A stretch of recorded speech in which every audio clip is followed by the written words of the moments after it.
Bismillahirrahmanirrahim. Wakilah ulun ba abu punikah anu ulun rizkana kepada Tunku Hendra bin Abdurrahman dengan nilai banglah manyam menerima wakilan untuk nikah yang dulu nama rindukanlah dan terima kasih kepada Darul Terima Tunku Hendra bin Abdurrahman dengan nilai apa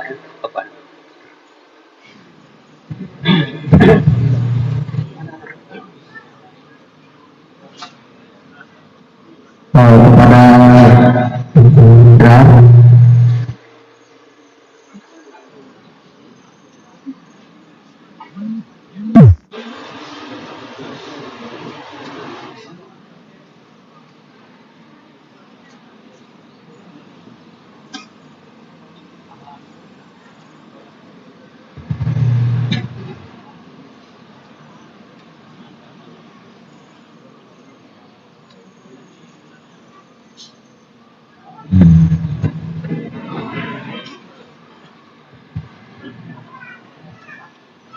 lalu wakilah diberi sebagai Tuhan dan kami buat terima untuk nikah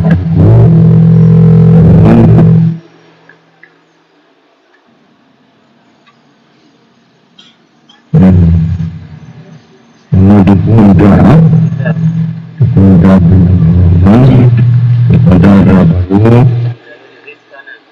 Rizkana binti Adi munawwarah.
Terima nikah Rizkana binti Muhammad Ali ke umur dengan jalani 15 mayamah tunai.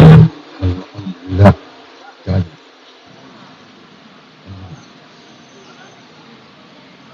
dia berkata Allah jadi Bismillahirrahmanirrahim. Bismillahirrahmanirrahim. Sallallahu alaihi wasallam. Yang bisa berdua itu hendra binti